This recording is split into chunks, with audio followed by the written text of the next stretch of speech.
सबसे पहले आपका बहुत बहुत स्वागत है। बहुत बहुत धन्यवाद विशाल भाई, आपको इसके लिए भी शुक्रिया कि आप मीडिया के इस युग में, जब मीडिया सत्ता के प्रभाव में रहती है, तब आप निष्पक्षता से हम बहुजनों की आवाज़ बहुजनों तक पहुंचाने का काम करते हो। इसके लिए आपको शुक्रिया।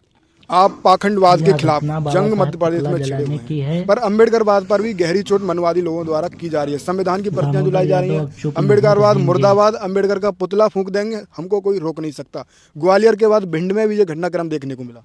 देखिए, मध्य प्रदेश भारतीय जनता पार्टी और आरएसएस की प्रयोगशाला रहा है। जब भी हिंदुत्व का उनको बिगुल फूंकना है, वो मध्य प्रदेश से उसकी शुरुआत करते हैं। लेकिन शायद आरएसएस नागपुर में बैठे हुए लोग या भारतीय जनता पार्टी को ये पता होना चाहिए कि भाई चंद्रशेखर आज़ाद जी के साथी, चाहे दामोदर यादव हों, चाहे और हमारे सब साथी हों, हम सब मध्य प्रदेश में संविधान को बचाने की कसम खा चुके हैं और सड़कों पर आर पार की लड़ाई लड़ने का मन हमने बना लिया है।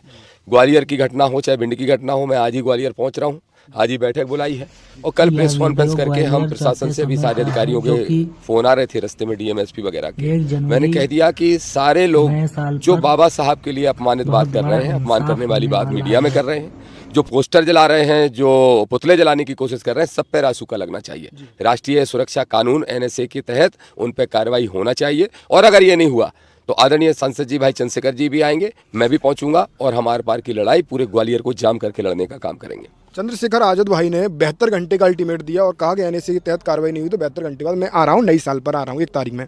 पर वहीं उसी ट्वीट पर अनिल मिश्रा कहता है कि आइए तुम्हारा स्वागत करेंगे, बहुत जोर से हमें इंतजार है। और सकपाल वगैरह, बाबा साहब का नाम अपमान अम्बेडकर हटा के सकपाल वगैरह ये बोल रहे हैं। ये देखिए, जिनकी सत्ता है उनके द्वारा संरक्षित कुछ गुंडे हैं, कुछ असामाजिक तत्व हैं, कुछ गैर संवैधानिक लोग हैं, मनुवादी लोग हैं। ये बाबा साहब पे चोट ने इसीलिए की है क्योंकि इनका राम मंदिर का मुद्दा समाप्त हो गया, इनका राष्ट्रवाद का मुद्दा भी बेअसर हो गया। ये 200-400 सीटों की लोकसभा में बात कर रहे थे, 240 पे रह गए। तो अब इन्होंने बाबा साहब को टारगेट करने का काम किया। लेकिन ये बात नहीं जानते कि अगर बाबा साहब का अपमान करेंगे तो बाबा साहब के बच्चे जिंदा हैं। हम किसी भी कीमत पर बाबा साहब के अपमान को नहीं सहेंगे। ग्वालियर वही भूमि है जब 2017-18 में एट्रोसिटी एक्ट को लेके वहां पे कई लोगों ने, हमारे भाइयों ने अपनी जान गंवा दी थी, लेकिन किसी कीमत पे वो गलत कानून नहीं बनने दिया था। तो हमारी जो ग्वालियर की भूमि है, मैं भी उसी चंबल क्षेत्र से आता हूँ, मेरी विधानसभा भी वही है जहाँ मैं बहुत थोड़े वोट से हारा आजाद समाज पार्टी के कैंडिडेट के रूप में बीजेपी से।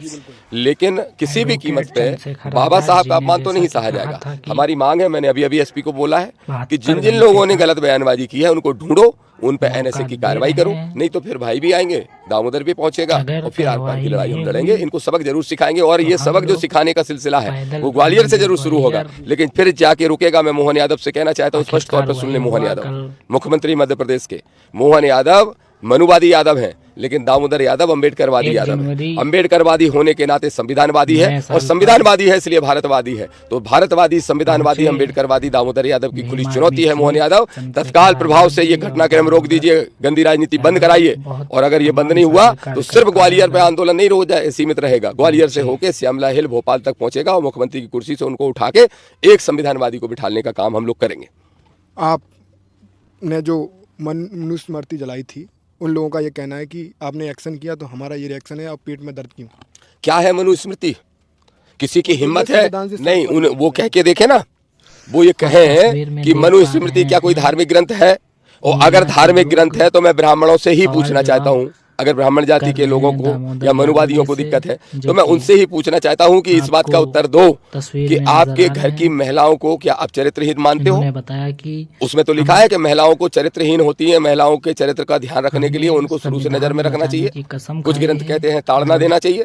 तो क्या पहले तो वो स्पष्ट कर दें कि वो घर की उस नारी शक्ति का सम्मान करते भी हैं कि नहीं करते हैं। तो ऐसे ग्रंथ को कैसे धार्मिक ग्रंथ मान सकते हैं? ऐसा ग्रंथ तो जलने लायक ही है, प्रतिबंधित होने लायक ही है और उसको प्रतिबंधित भी होना चाहिए। मैं तो सरकार से, मोदी जी से मांग करूंगा, मोदी जी को और मध्य प्रदेश के मुख्यमंत्री को, योगी बाबा को, इन सारे लोगों को ऐसे ग्रंथ को के पब्लिकेशन पे तत्काल प्रभाव से छपाई पे भी रोक लगे और बिक्री पे भी रोक लगना चाहिए।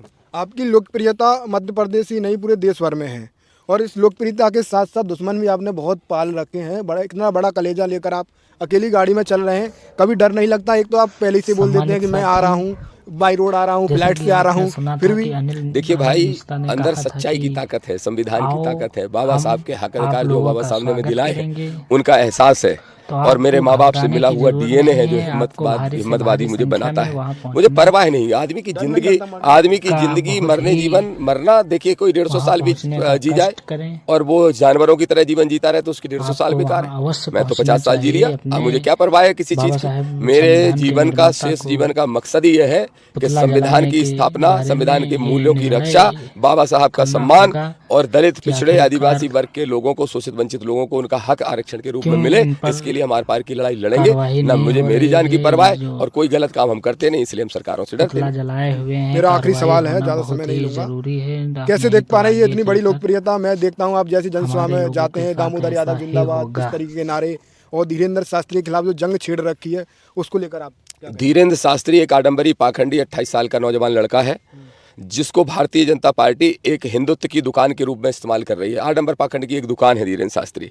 और धीरेन्द्र शास्त्री के खिलाफ जब मैंने बातचीत शुरू की थी तो हमारे ही ओबीसी के लोग कहते थे कि आप धर्म के खिलाफ बोल रहे हैं, आप भगवान के खिलाफ बोल रहे हैं। जब मैंने उनको बताया कि धीरेन्द्र शास्त्री ना ईश्वर है ना धर्म है, धीरेन्द्र शास्त्री आडंबरी पाखंडी है, आज आप देख रहे होंगे महीने में 2 महीने के अंदर ही आज 5000 कमेंट आते हैं तो 4500 कमेंट धीरेन्द्र के खिलाफ आते हैं, सिर्फ 500 कमेंट धीरेन्द्र के फेवर में आते हैं। तो बहुत तेजी से परिवर्तन आ रहा है। मेरी लोकप्रियता देखिए, मैं तो उस मिशन में काम कर रहा हूँ, अब लोगों को वो अच्छा लग रहा है इसलिए लोग प्रेम दे रहे हैं, स्नेह दे रहे हैं, सम्मान दे रहे हैं। निश्चित रूप से हिम्मत मिलती है। गरीब जनता की दुआएं, किसानों की दुआएं, मजदूर की अच्छी भावना और नौजवान और संविधानवादी लोगों की अच्छी सोच मेरे बारे में, यही मेरी ताकत है। कहना चाहेंगे इतनी हिम्मत जो देते हैं, प्यार जो करते हैं उनके लिए? मैं उनको बहुत शुक्रिया कहूंगा और ये कहूंगा कि आप सबकी ये नैतिक जिम्मेदारी बनती है। बाबा साहब ने बड़ा कष्ट उठा के आपको वो संविधान दिया है, वो पवित्र ग्रंथ दिया है, एक ही मात्र पवित्र ग्रंथ है इस देश के अंदर मेरी नज़र में, वो है भारत का संविधान। उसकी रक्षा के लिए आपका बेटा दामोदर लड़ रहा है, हमारे आदरणीय भाई चंद्रशेखर आजाद जी लड़ रहे हैं, हम सब साथी लड़ रहे हैं। बस ऐसा आशीर्वाद, ऐसा ही सहयोग देते रहना, ये आप सबकी ड्यूटी है। आप सबको धन्यवाद। जय भीम।